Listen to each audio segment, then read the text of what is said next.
Malambot pero makunat-kunat na black at white kutsinta. Tara, sabay na po natin gawin ngayon yan. Sa isang lalagyan, pagsasama-samahin lang po natin lahat ng ating mga sangkap. Dito po, 5 ingredients lang yung ating gagamitin. Harina, cassava, asukal, tubig at lye water. Sa harina, pwede po kayong gumamit ng all-purpose flour.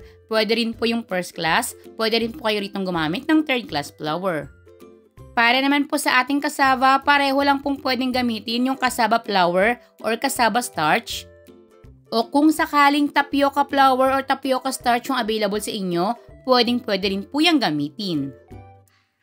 At dito po maglalagay po tayo ng lihiya or lye water. Marami po yung nagtatanong kung ano raw ito. Ganito po yung sample ng lye water. Marami po itong iba't ibang brands. Nabibili po ito sa palengke, grocery stores, online stores at mga supermarket.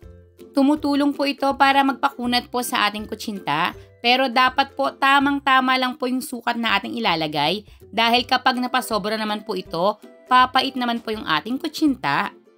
Puting asukal po yung ating gamit dahil nga po kukulayan natin itong ating kutsinta. At ngayon hinati ko lang po ito sa dalawa. Yung isa po ay lalagyan ko ng white food coloring at yung isa naman po ay black food coloring.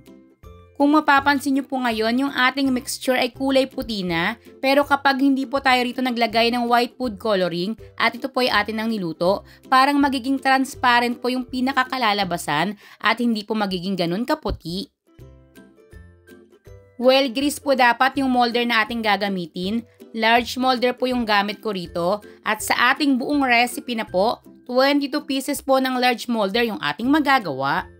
Still, nakadepende po doon po sa kapal ng ating pinakakutsinta kung gaano po karami yung magagawa natin sa ating recipe. Kung mas ninipisan nyo po sa gawa ko ngayon, makakagawa po kayo rito ng 25 to 26 pieces. Ito po importante rin po sa paggawa ng kutsinta. Dapat po bago kayo maglagay ng mixture doon po sa ating mga molder, kumukulo na po yung tubig sa ating steamer. At bago naman po kayo magsasalin sa ating mga molder, dapat po haluin nyo muna itong mabuti dahil kapag natitenga or tumatagal po yung ating mixture nang hindi po ginagalaw, tumitining or namumuo po uli yung mga harina sa pinakailalim. At kung mapapansin nyo po, mano-mano ko na lang tinatanggal yung ilang mga bula na nasa pinakaibabaw. I-steam over medium-low heat ng 23 minutes. Nakadepende po yan sa kung gaano po kakapal yung ginawa nyo pong kutsinta. Mag-toothpick test na lang po kayo kapag basa pa, magdagdag na lang po ng ilang minuto. Kung luto na, hanguin na po natin ito.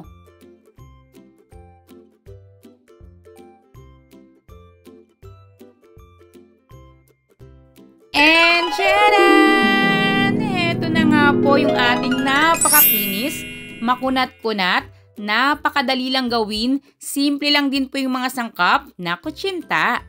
Sa mga nagre-request po ng ating white at black kutsinta, pinagsama ko na po sa isang video para sabay nyo na pong makita. Nakita nyo naman po isang mixture lang yung ating ginawa, nilagyan lang po natin ng food coloring.